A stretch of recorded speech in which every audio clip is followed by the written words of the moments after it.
All right, everybody, and welcome to episode 10 of the Dig Route, coming to you a little bit later in the week this week, just due to the Memorial Day holiday weekend. But both Justin and I are back today, and we have a very special guest coming in a little bit later in the episode. But Justin, how are you doing today? I'm doing quite well, my friend. It's been a gorgeous couple days over here, so I've really been enjoying my runs and really just trying to enjoy and work outside as much as I can right now. It's perfect. Good. Yeah, that's it's the perfect time of year where it's starting to get a little bit hot, but not I too. I can't go mulch shopping like you right now, but that's fine. Yeah, I was in South Carolina this weekend visiting my dad, and it's like this virus thing isn't even happening down there. Oh yeah. Nobody's wearing masks. Nobody's really socially distancing. Nothing is really happening. My wife, my father, and I were all, doing our part certainly, but couldn't say the same about everyone else. But I'm not surprised. when you get south of the Mason-Dixon line, it's like a different world sometimes. But For sure. yeah, so we had a great episode last week. A lot of good discussion on what was happening with the owners and the Rooney Rule, but they did make one change. They tabled a lot of the meat and potatoes of that discussion for a later owners meeting, but they did make one change. Just if you wanted to explain that a little bit, then we can chat more about it.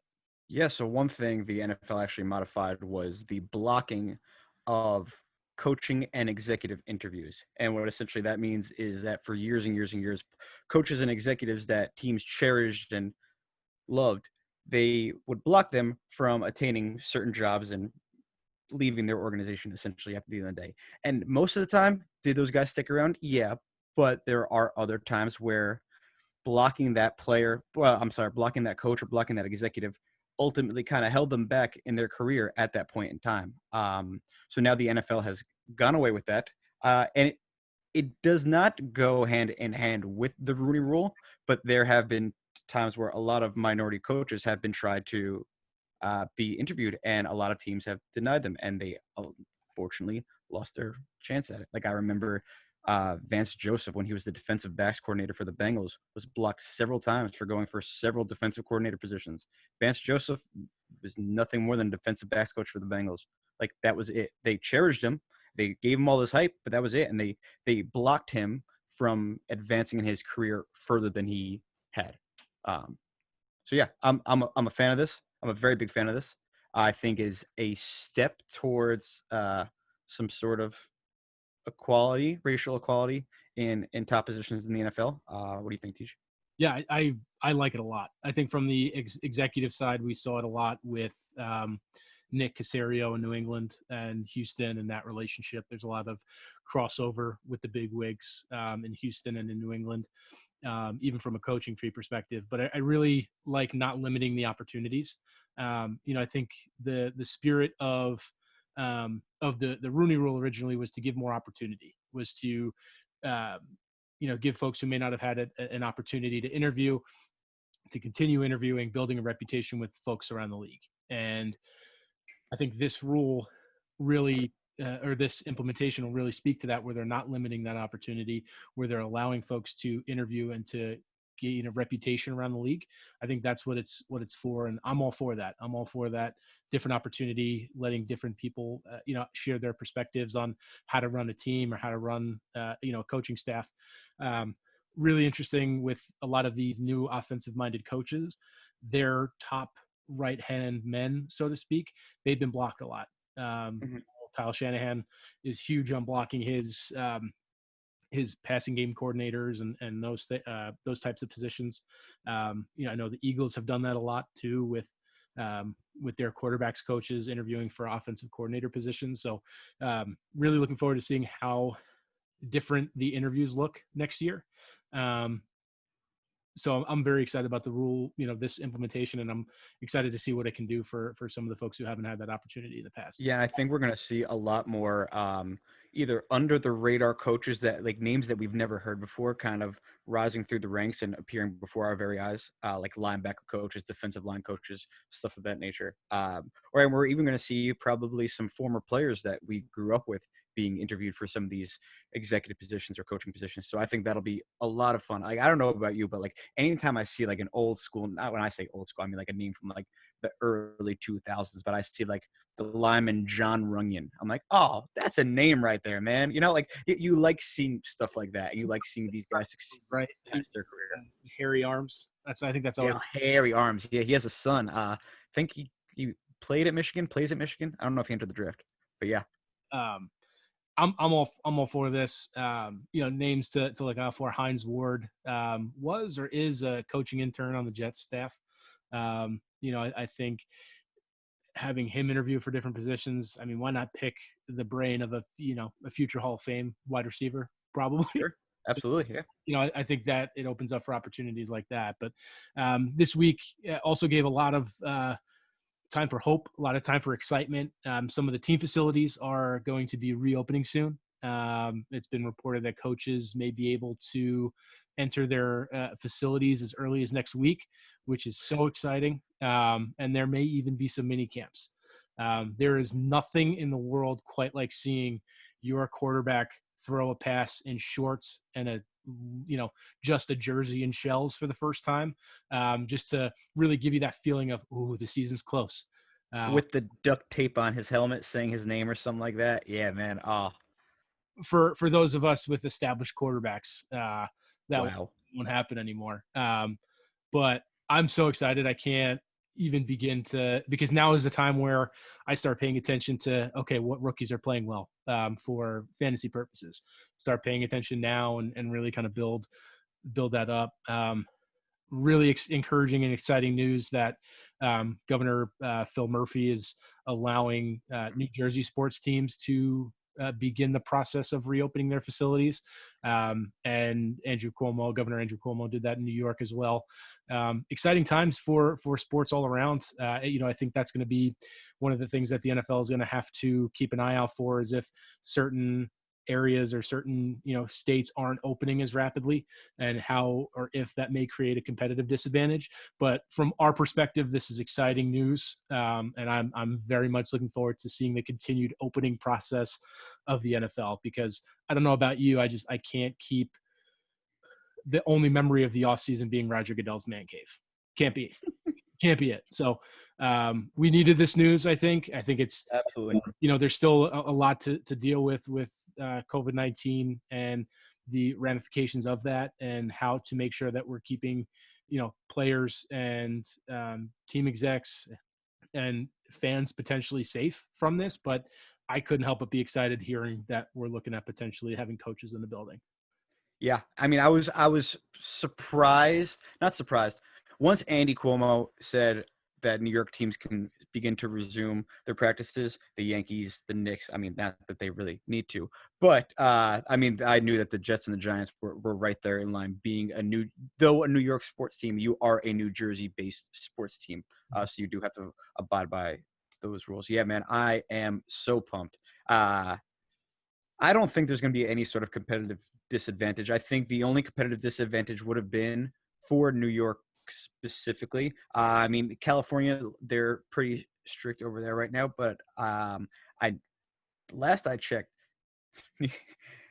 these New York teams had the biggest withholdings of participating in mini camps and anything of that nature. So this is perfect. This is music to all of our ears, and yeah, man, let's play some freaking football. You know who must be the most excited about this, though? A Bengal fan to see the number 9 play football again? No, the coaches' wives who've had to deal with their husbands for months at this point, home. Isn't that a football? Isn't that a TV show? Football Wives? Oh, Basketball Wives. That's the show. That's the show. Got it. Yeah. Yeah, I mean, Melo's wife was on that. There we go. Yeah, it's all coming full circle. Lala, right? Lala, there it is. So super exciting time in the NFL. Really, we're about to enter what is normally considered, quote unquote, the dead period of sports. That period right after the NBA finals and the Stanley Cup finals. But if we're getting all this back at the same time, oh my God. It's shaping up to be quite the summer. And there may not be that dead period, because, that's when those proposals end, it would have been, the start of football season. I always took offense to that did period. Like, yes, it is not as active, but man, baseball's a great fucking sport. No, It is. It is. no, no. And if any of our viewers and listeners out there agree with me, like, oh, praise you, man. Baseball's a beautiful, beautiful thing. I love summertime baseball, man. There's nothing more perfect than that. It's There's, just it's a magical feeling, there's truly. nothing in the world I don't think I could care about anything less in the world.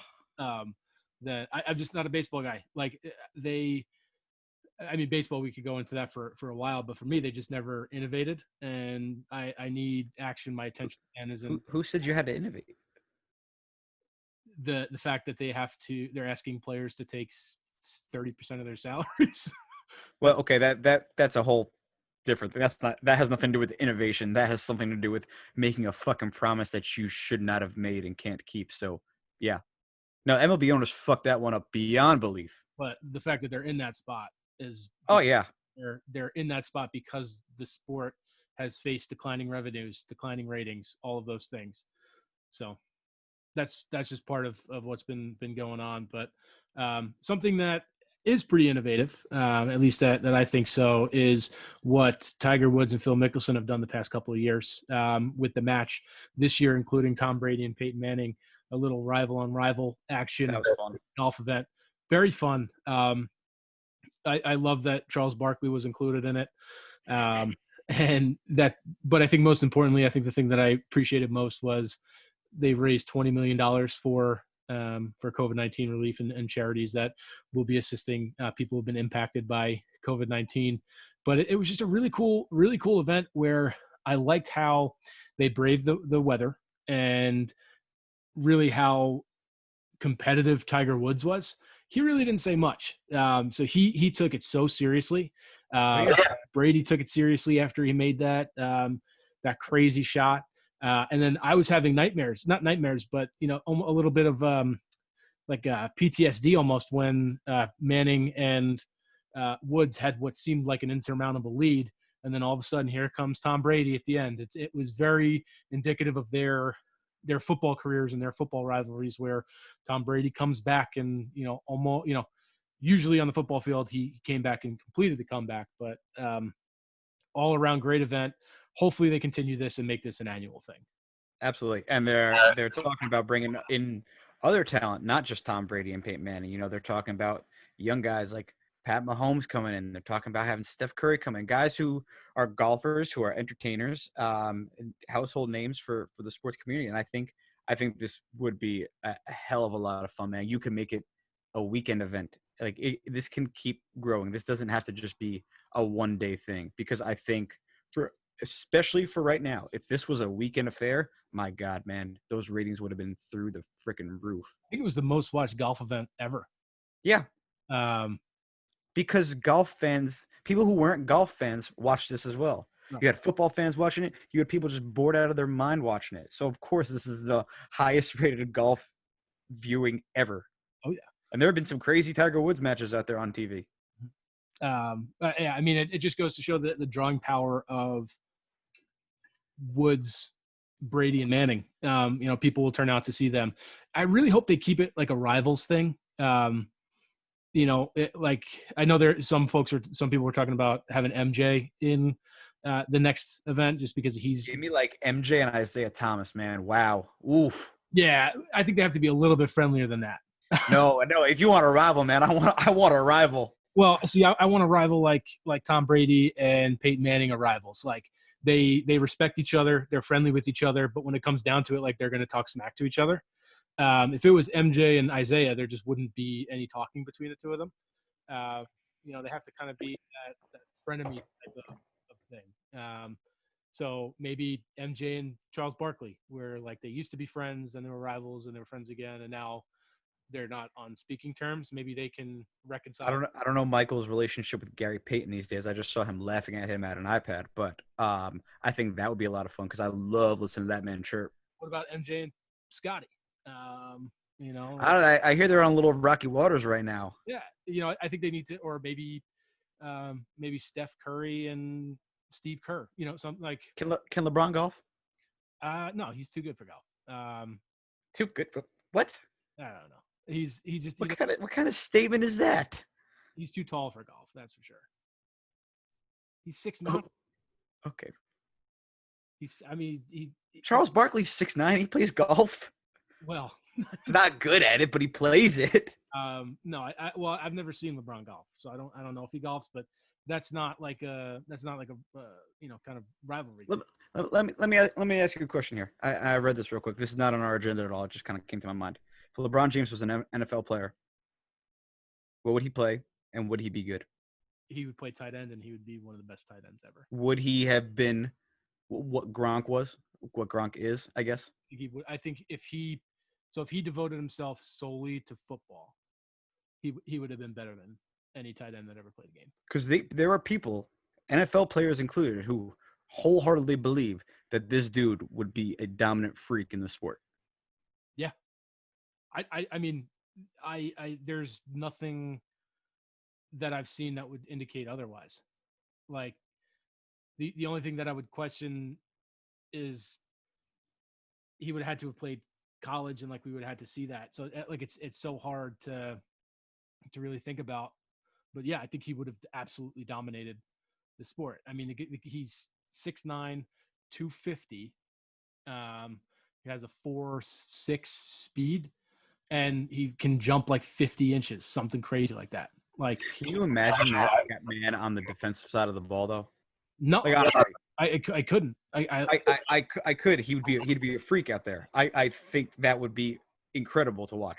I don't even know what his best position would be. Would it be, because now that you're saying defense, like he would have been a phenomenal defensive end. Like he'd be a phenomenal defensive end, or like imagine him as like a single high safety and just patrolling that backfield like a center fielder out there. I mean, he would be an all-time great there too. Yeah, that's what I'm saying, man. Like, not only would he light you up, he's taller than you. He'll out-jump you. Right. And I think the thing that often gets overlooked with LeBron too is just like the mental part of like how he's able to picture and process information in real time. Like one thing that always stood out to me is like I think it was in 2018 they asked LeBron about like a certain series, like the Celtics went on a 12-0 run, and he recounted every single like Cavs possession and Celtics possession of that 12-0 run. So like imagine what he would do on a football field. Like the NBA game is quicker, and he was able to process and take that all in and then regurgitate that an hour after the game. Imagine football where it's slower and he's able to look and see and put things in film together. Like this, people on defense like, no, you're supposed to be over there. Like you're not supposed to be up here. You're supposed to be back over there. Like he knows other people's plays better than they do. So yeah, for sure. He would have been. I mean, I would have loved to see it. I would absolutely have loved to see it. You ever see that Sean McVay interview where he rattles? It was when he just became a head coach and he's rattling off plays when he was the Redskins OC. Oh yeah. And it was just, it's amazing. Yeah. What did you run? You know, 3rd and 10 this game 4 years ago. He's like Jamison Crowder, post route to the right sideline, 3-yard touchdown. Like, just he's like 3 seconds left on the clock. Like, just not even a hesitation. Knows exactly the situation, the circumstance, and yeah, man. So I may have expressed this on the show before. I am not the biggest LeBron James fan, but I give credit where credit is due. The dude is a phenomenal freak of a freaking athlete. Yeah, I'll leave it at that. We will have our LeBron debate one day on here. Don't worry. I will air out all my LeBron laundry. They're all real takes. There's nothing garbage about it. I'm not biased. Yeah, it's gonna be a good one. But someone says they're not biased. They're biased. Oh, definitely not. Oh no. So yeah, I mean, I'd love to have that because I know exactly what you're gonna say, and that I could just. Oh, I don't think you do. Oh, I think I do. I don't think you do, because when I drop this bomb on like the LeBron MJ debate, I say it like that because I'm trying to be condescending. It usually quiets the crowd a little bit. I'll just be honest. It's like Obama dropping the mic a little bit. Mm-hmm. It's like that. So drop it. What is it? I can't. I got to build it up, man. Just drop it. You want me to drop it? Drop it. When Michael Jordan played, there was no doubt in anybody's freaking mind that this dude was the greatest basketball player on the planet. Everyone knew it. And when he left the league for a year, it gave the league a chance to show its other stars what they can do. And then when he came back in full force, he won again. So my point to that, you never, ever, ever, ever, ever questioned it that he was the best at his time. When LeBron has played, you've always questioned it consistently. Yes. Don't shake your head. No. Is it Kobe or LeBron? Is it Kevin Durant or LeBron? Is it James Harden or LeBron? Is it Steph Curry or LeBron? Is it blank or LeBron? Is it Anthony Davis or LeBron? Oh, well, he joined him now, so we'll never know. But my point is, there has never been a time. No, I mean, no, it's the truth, unfortunately. There's never been a time where he was unequivocally the best basketball player. Like, period, the end. And yeah, dude, absolutely. Absolutely. The number of MVPs that he has speak to that. The number of absolutely. Absolutely. I think that's that argument right there that you're saying is exactly why LeBron is as great as he is in my book. Why? Because he's always had that steep competition. Because he's always had to play against a Kobe, a Steph Curry, a Kevin Durant, a Giannis, and he has remained at the top of his game for 17 years at this point. I'll give him 2 years in the beginning as he was figuring it out, as he started when he was 18 years old. But he's always had that high-level competition. If you look at the number of all-stars that he's played against in finals, if you look at the number of MVPs he's played against in finals, it's far greater than Jordan's. Like the number of it. So he's playing against better competition categorically. Like there's no difference. And like the number one thing is he's 3-6 in finals. He still made it there 9 times. So when it comes down to the overall competition, like he's been at the top for 17 years. But here's the thing, man. What? Here's the thing, man. We remember with him specifically, and really nobody else, to be totally honest with you. With everybody, we remember wins. We rarely remember the loss. Mm-hmm. With LeBron James, we always remember the losses. Right. Constantly, because he is supposed to be this god of a basketball player. And you're going to remember the fact that he lost as many times in the finals as MJ won. Okay. What's your point? Why would I want that to be in the same breath? Why would I want those words to just have come out of my mouth? That I have lost 6 times. I have lost more. That's crazy. Double the amount that I've won. He's been compared to an incomparable figure for 17 years. He's been the one that was supposed to be the next Michael Jordan for 17 years since he entered the league. Who was Jordan compared to? Oh, are you going to go to that Doc Rivers argument that he made the other day? I think it's a pretty damn good argument. Because the standard that we hold LeBron to doesn't compare to any standard that we held Jordan to. Because Jordan's ring argument, I think, is the most flawed argument in all of sports. Like wins matter, yes. But when you start to get into comparing rings and all of those things, it just doesn't. What about we talk about the losses LeBron had? Why aren't we talking about the 3 first-round losses that Jordan had? Why is it better to have made the finals less times and never lost than to have? It's a different team. It's before the triangle offense was implemented. It's before zone defense was allowed. It's before the triangle offense was implemented. For the record, I am also a massive triangle offense believer. Like, still in the modern day NBA, like, I don't care. You could huck up as many threes as you freaking want, man. There is nothing sweeter in basketball than a pick and roll and a triangle offense. Straight up fact, the end. And a well-run triangle offense and pick and roll game will beat anybody. Period. The end. And that's why Michael Jordan and the Bulls won. Because it was a perfectly ran offense with the greatest basketball player in the world. So is he a system player? That's what you're saying? No, he's a system player. I'm saying it was a perfect formula. Listen, here's the thing. This argument for me is never going to. I'm never going to think Jordan is the greatest player of all time. I was 6 when he won his last title. Sure. I was 11 in his last year. So like he's never going to be that for me. So when it comes down to it, I think what people do is they take away from it's almost as if like me saying I think LeBron is the greatest player of all time is some insult to Jordan. When I'm not saying that. I'm not saying Jordan sucked as a player. Like there's a big difference in that. Like to me, I think there's a lot of contradictions in the Jordan argument, because a lot of the arguments you hear are about how Jordan never lost. Well, he did lose. He didn't win all the years he played in his career.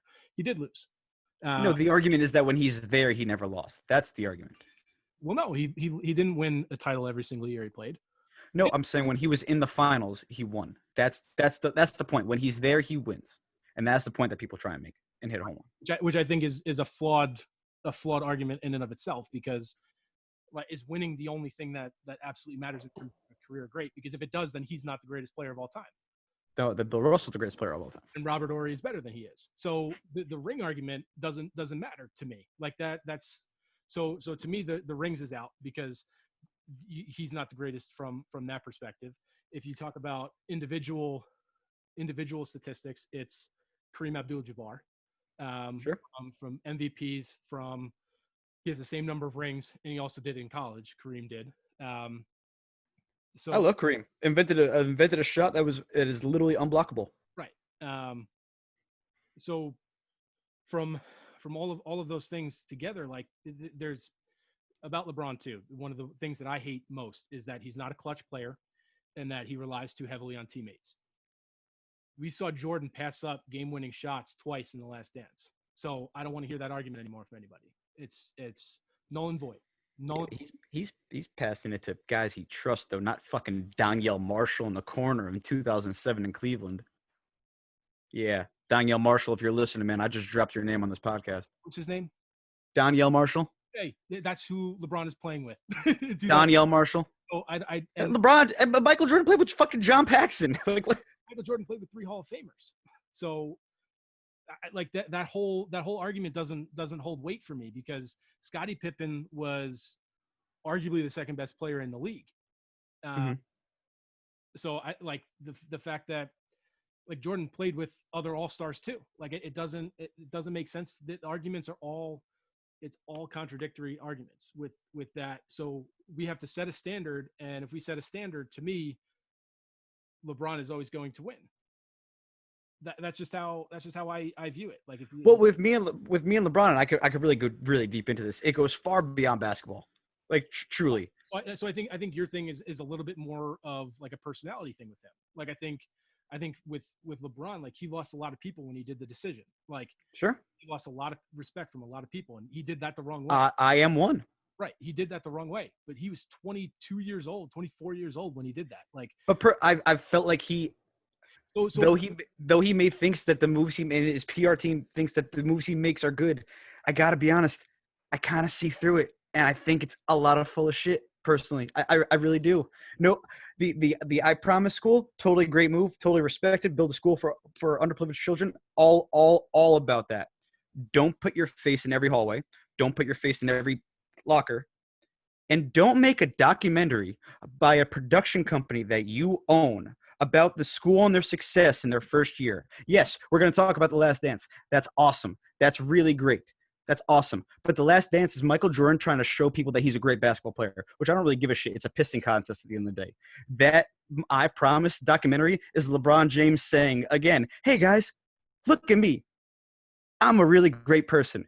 Dude, you could just be a good person and not make a big deal of it. It's totally fucking fine. We'd be cool with it. Carlos Dunlap is one of the most giving guys in the NFL and is constantly up for Walt Payton Man of the Year award. Does he make a big shtick about the shit that he does? Fuck no.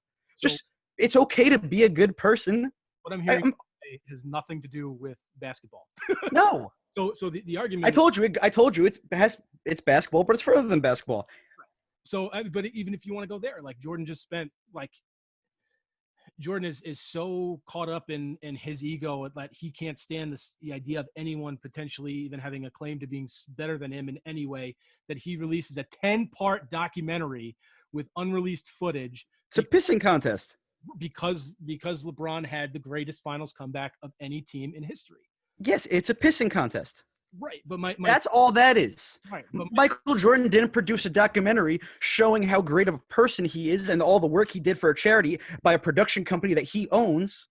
No, not. I still don't see what the bad part of that is. Like, with somebody else should make that for you because they see the good work that you do and how this is making a difference in people's lives, not you making it and putting that out. That you can get the message out with your production company that you have. Or you could just send a press release like anybody else would do to somebody else, and they would pick up this story because it's a good story. Instead, you take your ego and just put it on the table. That's like it's just the truth, man. Like anyone can do that. Anyone could have sent a press release. Anybody. Not him. Why not him? Why not let him do it? I don't. You know, I'll be honest. I like the letter. I like when LeBron wrote the letter back to Cleveland.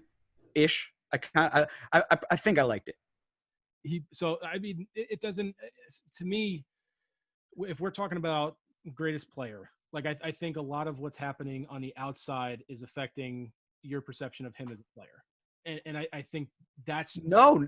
Yes, you are, Justin. Oh, definitely not. No, because I respect the fuck out of him as a player. He is the second best basketball player. Yeah. Period. Like no doubt in my mind. Okay. Absolutely. He's fucking awesome. And I wanted him to be a Knick in fucking 2010 and 2014. Absolutely. Because why wouldn't I want the best player in the league at the time? Yeah. Yeah, you should want him. And yes, and I would be a dumb basketball fan if I said otherwise. The argument is never like I don't like him. He's really good. I have two quick points because our guest has been waiting. He is waiting. Yes, we got into it. The other two arguments that people have about LeBron and MJ is that LeBron didn't stay and play with the one team for his whole career, completely ignoring Jordan's 2 years on the Wizards. And then the other part is that they feel that LeBron had a lot of say in personnel matters and, makes a lot of decisions for the team. So should take a lot of blame for them not having, not being as competitive as they should have been. Michael Jordan's been an executive or an owner for I don't know how many years at this point. How many playoff appearances does he have to show for it? So he was actually an exec for the Wizards before he was a player. Kwame Brown. He drafted Kwame Brown. And that was the only move he made. And then he came out of retirement. His best move was drafting Kemba Walker. But the Bobcats, I think at that time, still went 7-59 in a strike-shortened season. So I don't want to hear about this Michael Jordan-LeBron debate because any way we look at it, I still think LeBron comes up as better. But we got a little bit sidetracked. We got a little sidetracked. Non-football matters, but we have a very special guest connecting here. His name is Quemars Ahmed. You may know him. You may recognize him from his appearance on ABC's Jeopardy.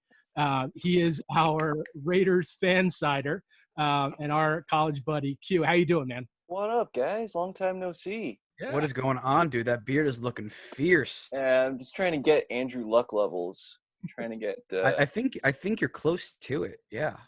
Well, only when I get a Twitter account parodying the beard will it work.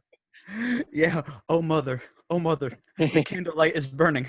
Honestly, he should have thought about the loss of that when he retired.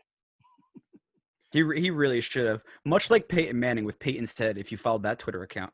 No, I don't know. Oh, that was really good. It was pretty much just Peyton Manning making silly comments, and it was utterly hilarious. So he really should have taken that account before riding off into the sunset with the Super Bowl. I think he fucked that one up. Messed up. Question for you guys: is the audio okay? Is everything good? Should I have done a mic? No, okay. I think the audio is perfect. We always do sound checks here at the Dig Route. So this is a trick on you viewers, obviously. Yeah, we sound check me most of the time. I'm the problem child. But Q, so with the big news, I think for the now Las Vegas Raiders is the move to Vegas happening this year. How has that move been going from your perspective? Are you a little bit sad? Is it a bittersweet thing? Forward to from Vegas.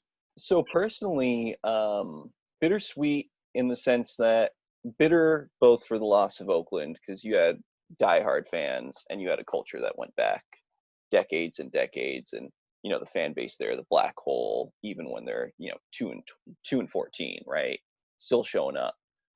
Bitter also because the Raiders really should have been in Los Angeles. You go back to that whole relocation mess, and they were the third man out, and the Chargers shouldn't have been here. The Rams, you can make an argument. Kroenke had the money and the means, but so bitter in those sense. Sweet in that it's Vegas, and if you had to pick another city that wasn't LA or Oakland, it would be Vegas to embody the Raiders. Vegas is closer for me personally in LA, and it's more fun going to Vegas rather than going to Oakland. No offense, especially to my family that lives up there, but I think overall, I'm excited about the move. Do you think that Raiders games are going to be filled with a lot of tourists now, more than fans itself?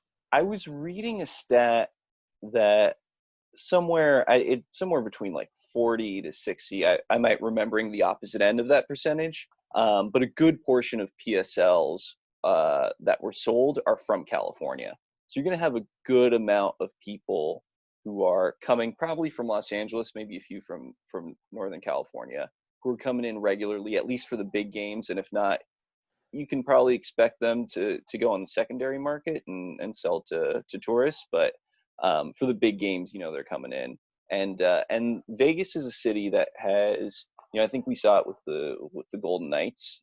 They're going to rally around a team, and football being what it is, I'm not worried as much about the environment. And also compared to SoFi Stadium in Los Angeles is going to be this big sort of arena. Well, I don't know if arena's the right word. Yeah, exactly. Disneyland or Disneyland for football. Yeah, honestly. Meanwhile, Allegiant Stadium, calling it, is much more into, so I think it's going to help out in that regard. I'm excited. I think it looks utterly awesome. SoFi Stadium looks a little too much to me, much like a lot of things that the Raiders seem to be doing right now, i.e. the logo change, the uniform change, everything really. Right. Yeah, no, it's very corporate. Yeah. But we'll see once it gets built.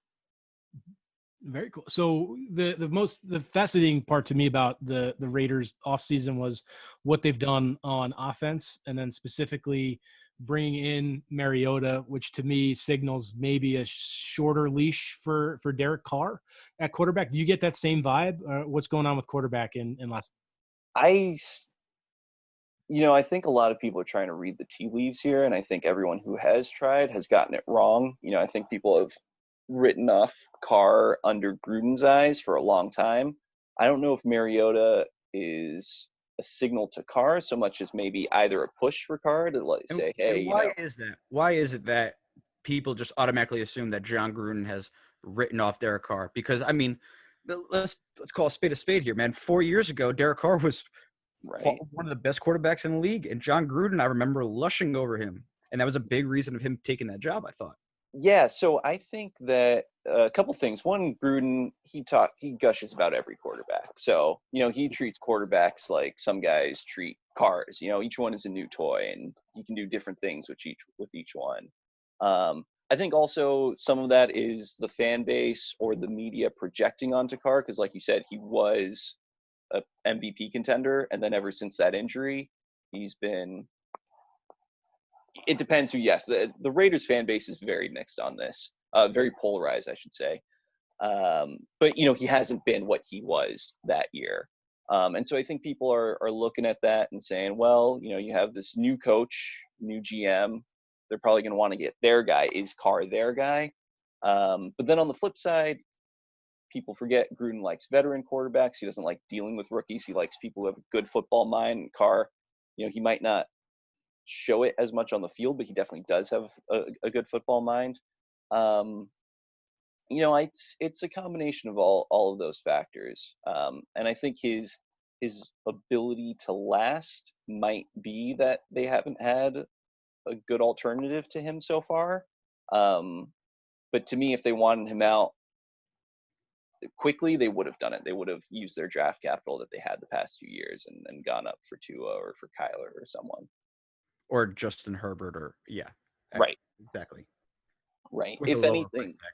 I think what's more likely is, he's got very short time remaining on his contract. So they could write it out. If you're looking at the way Mayock has operated, he's drafting guys who were in that Alabama Clemson national title, and the quarterback from that title game that wasn't Tua is coming up next year. So it makes sense to give Carr one more year to try it out.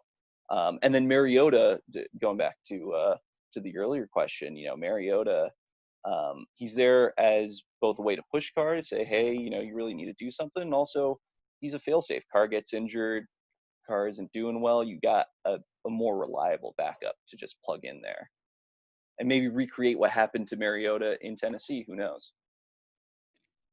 That could work out too for him. What'd you think of the draft this year? Yeah, so draft night, I wasn't happy, but I didn't think so. yeah, but I liked it more.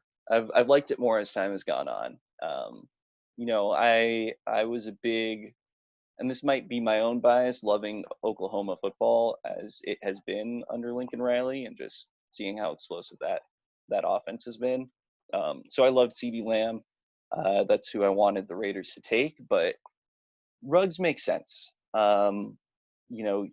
He makes sense both for Carr, and he's versatile enough that if you have a new quarterback, he will work with anyone. He's got the athletic skills, the speed, the quickness, but he also excels in routes that Carr likes to throw. Short routes, slants, just take it and run, do your thing. And you can see the strategy clearly. The Raiders are trying to be Kansas City. Oh yeah. And so, Ruggs fits the build more than Lamb or Judy. And then you look at some of the later round picks, you get a lot of versatile guys in the third round, players who can play running back, wide receiver, quarterback. You have that sort of that ability to be creative if you want to be. And I don't know if Gruden's willing to be as creative as the draft picks indicate he might want to be, but we'll see. I gotta be honest, I was not very surprised with the Henry Ruggs pick.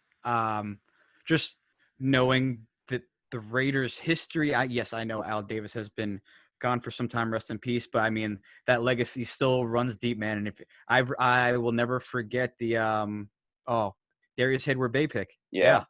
I And remember where I was. He was number 9 overall, I think. I think 10. 10, but yeah. It's yeah. And I remember that sentiment specifically from Mel Kiper and the guys on draft day. So that's actually the bigger problem that I've had with the Raiders going back since then, even, after Al Davis, Reggie McKenzie, and even with this draft, Mayock, is I'm fine with you getting your guy, but the draft is all about value. If your guy, if you think he's still going to be available later, you got to work that trading down. Their second pick, the cornerback Arnett. Yeah, That's a stretch. Yeah. So and if he's your guy, power to you. But you gotta figure you can maybe pick up an extra pick, move back, build some more capital. So that's more what I'm upset about rather than the player selection. Now let's go back a little further, because we actually had a Bears fan on last week, 2 weeks ago. So I kind of want to hear your perspective. Let's go back last year. You get Clelin Ferrell, defensive end. You get Josh Jacobs. You cool with that first round? Yeah, because actually, so Ferrell, he's been. That's another instance where I'm thinking value, right? You could have traded back and he would have still been available. Really happy with Josh Jacobs, obviously. Late in the first round, getting a running back like that, and then that the third pick they had in the first round, Jonathan Abrams. Yep. Yeah. For his ACL. Yeah. Yeah. So him coming back this year could be a huge boon if he plays at all like he did in preseason last year. Yeah, he hits hard. Yeah, he goes definitely 100%. Absolutely. Now, would you say? All right, who won? Who won the trade? You were Chicago. I think you can't give that kind of money to any player that's not the quarterback, right? And giving up that amount of capital for a player that's not the quarterback. He had a monster year that first year when he was in Chicago, not as good of a year this year. And I don't know if you take him out of the roster, what that does to their win-loss record. Because at the end of the day, Chicago still had Trubisky, and that is their ultimate barrier to success.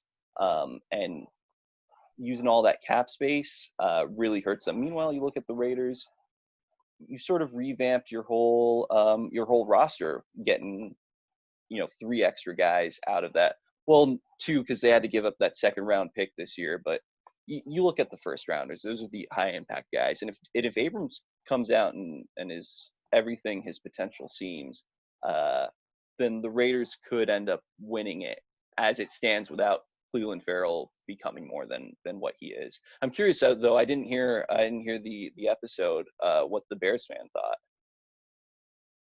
I think he thought the Bears got the better end of the trade because of the impact Khalil Mack had that first year, and a lot of it. That's why I love hearing that perspective, because I think your points make a lot of sense too. In terms of where you're distributing your assets along the team.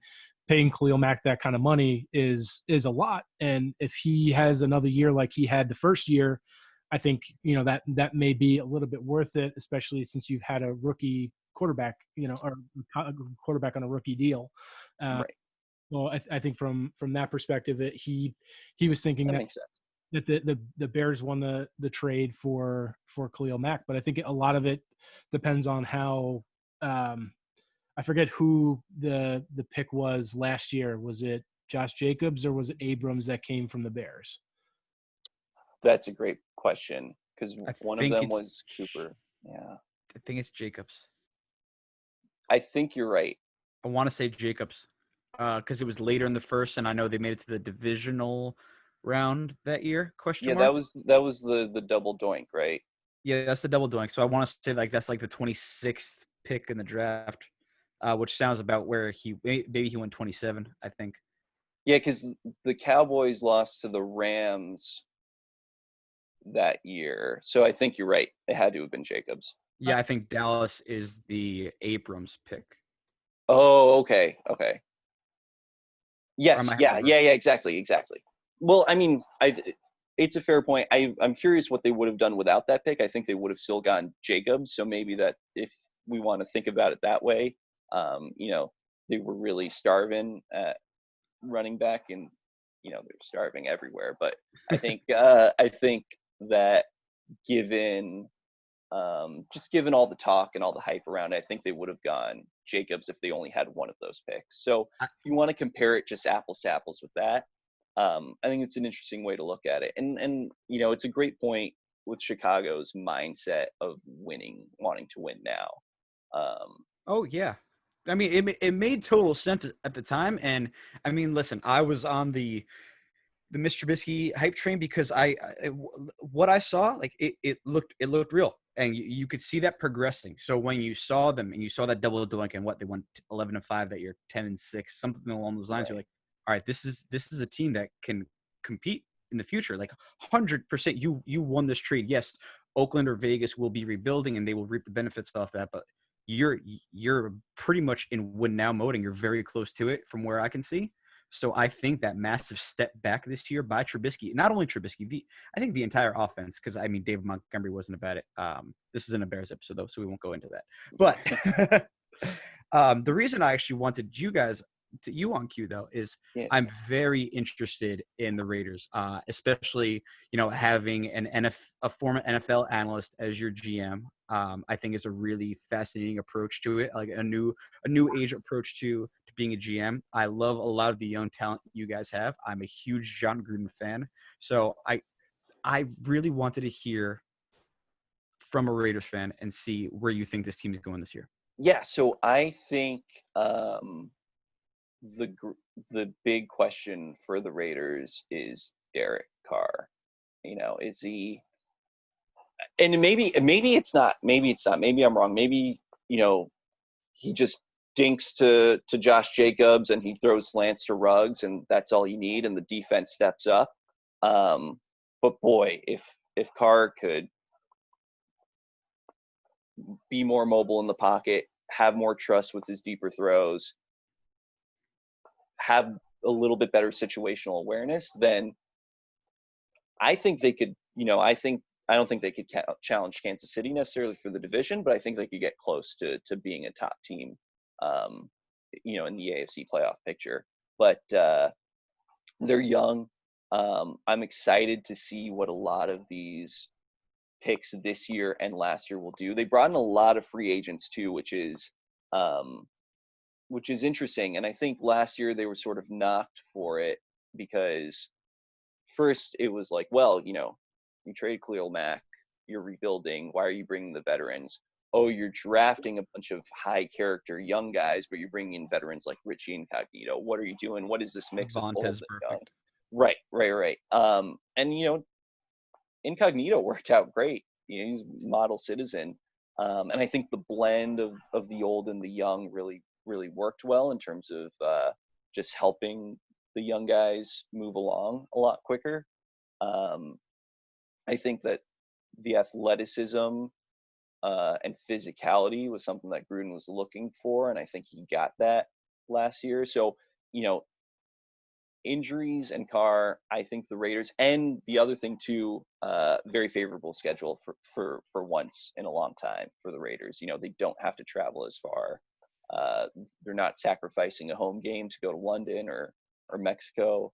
They have a lot of home games near the end of the season where they're not going to have to travel to cold weather.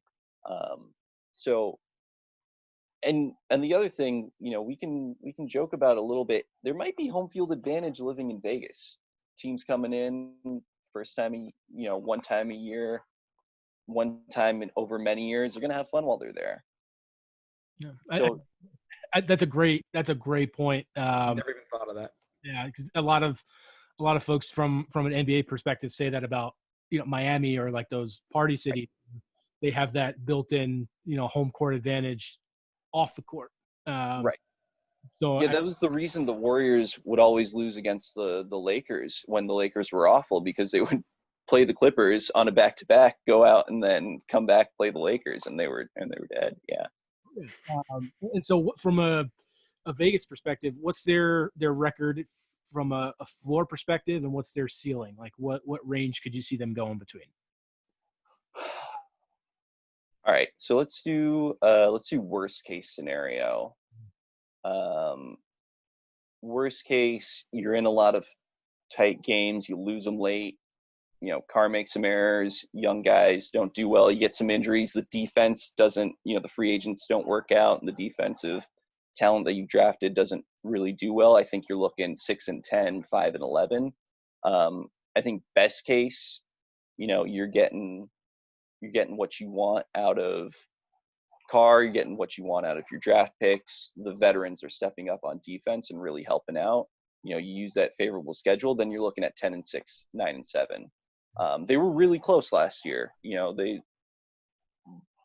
lost a few games that they shouldn't have, and I was rooting for you. Thank you. But it just it's hard to go from being really lousy to being really good. So I don't mind that intermediary step, but you're going to want to excel. So I think 10-6 should be the target. I think anything that's short of being in the playoff picture in the last week, and actually in the playoff picture, not like this past season where they needed, uncut gem style 6-way. Where like you're in the hunt, as CBS calls it, but like you're really not there. You're just not mathematically out of it. Yeah. Right. I think the goal should be to be in the actual picture by week 17. I think they definitely have the talent to be able to do that. I think, and like you pointed out, a lot of it is on the shoulder of Derek Carr, because I don't think necessarily – I think Derek Carr faces a lot of – I don't think it's fair to Derek Carr, where I think he had such a good start to his career that a lot of expectations were put on him. And I don't think he's lived up to those super high expectations. But looking at his career, he's not a bad quarterback. Like it's a bad rat because of that. Unfair. No, I think you're absolutely right. I think the other thing too that I personally had sort of took umbrage with Carr was he signed that huge extension, which at the time, is he going to play up to that cap hit? Uh, and I don't think he definitely hasn't. But you've also seen sort of the cap increase, the share of the overall cap has diminished. So he's getting more forgiveness, more leeway. That's that way. But I think you're right. People want him to sustain that MVP level of success, and that MVP year was Incredible. it was incredible. It was He's on a lot of it also had to do with Crabtree was making some unbelievable plays. Like he would throw that jump balls, fade routes, and Crabtree was just grabbing them.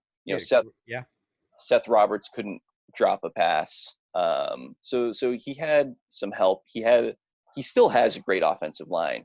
And that's what I think the real barrier to his success has been ever since that injury. He hasn't been willing to run around as much, or when he has, he like fumbles at the goal line or does something stupid. But yeah, no, it's twice the right. end zone, and it's just like, what are you doing? Like, I appreciate him wanting to come in and make that play, but like, come on, man. Right. I think for him, there's got to be a lot of fear for him too. Like, he broke his leg, right? That was the injury. So I remember when Carson Palmer tore his ACL back in 2005, in his first year back in Cincinnati, they went 8-8 the following year. And you could see it, just the hesitation to step back into the pocket, the hesitation to move around. It's a psychological thing. Eventually Carson Palmer did break out of it. But I mean, it's been 5 years and it still seems like Derek Carr still kind of is scared to put himself back in those situations. And the thing about the Carson Palmer one, correct me if I'm wrong, but that was just a play in the pocket, right? Like the guy just fell on him. He wasn't even running around. So I call it a dirty hit, but yeah, it was a play in the pocket. Right. So he's he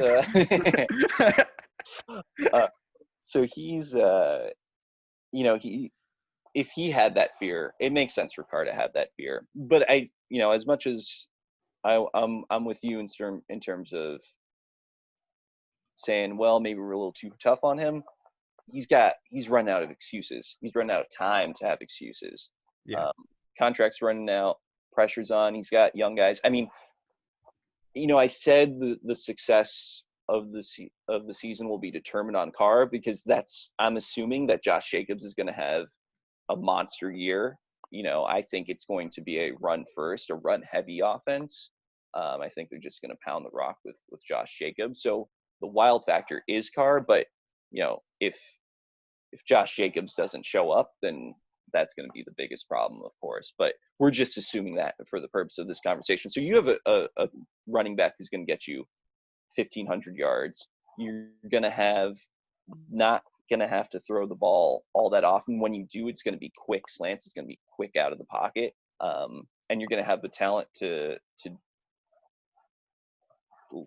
protect you, but also the talent to make big plays for you so you don't have to be doing it.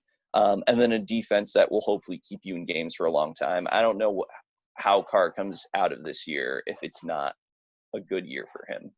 I admittedly had to pick up Derek Carr once or twice in fantasy football last year. So I believe his numbers usually floated along the lines of between 180 and 230 passing yards, 1 to 2 touchdowns, at least 1 turnover. So I was looking at a solid 14 and a half, 15, 16 points a game. And I was like, you know what? I could take that because I was an idiot and drafted Cam Newton. So it's my own fault. I screwed up. I have to reap it. So I could live with the Derek Carr. Also, I took my shot on Darren Waller, who wow. Yeah. No, that's also another good point too. The tight ends of the Raiders is going to be an interesting question. Who's the other guy? Foster Moreau? Moreau, Waller, and they signed Jason Witten. Right. I forgot about Witten. Yeah.